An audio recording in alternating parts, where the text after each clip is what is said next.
Las familias quechuas lamas son criadoras de la diversidad. Esta diversidad se refleja en las campañas de siembra y cosecha de los diversos cultivos: plátanos, papayas, puspino, chonta, majambo, yucas, zapotes, maní, tomates, variedad de frijoles, huasca, achpa, habitas y otros cultivos más que vienen de los 4 espacios de vida.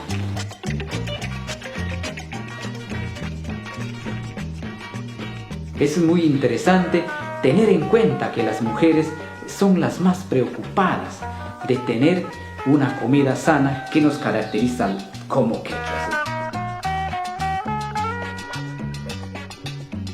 Ellas son nuestras sabias de la comida y de la biodiversidad, que nos brindan los secretos de crianza para seguir una vida bonita en armonía y respeto.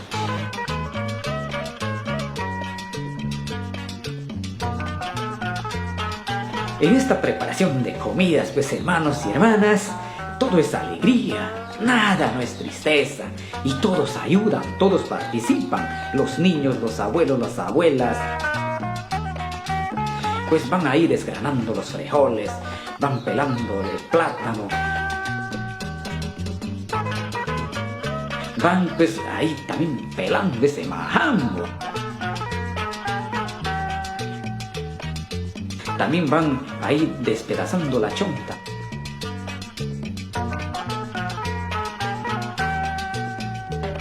Moliendo el maní en su batán.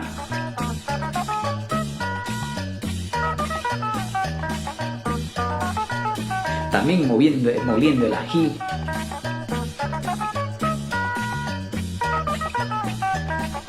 Rallando la yuca.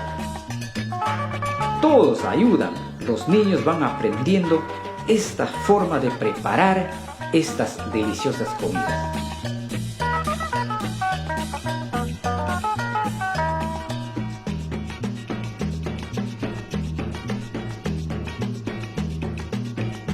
Esto es una muestra de cómo las comunidades quechuas vienen fortaleciendo el buen comer.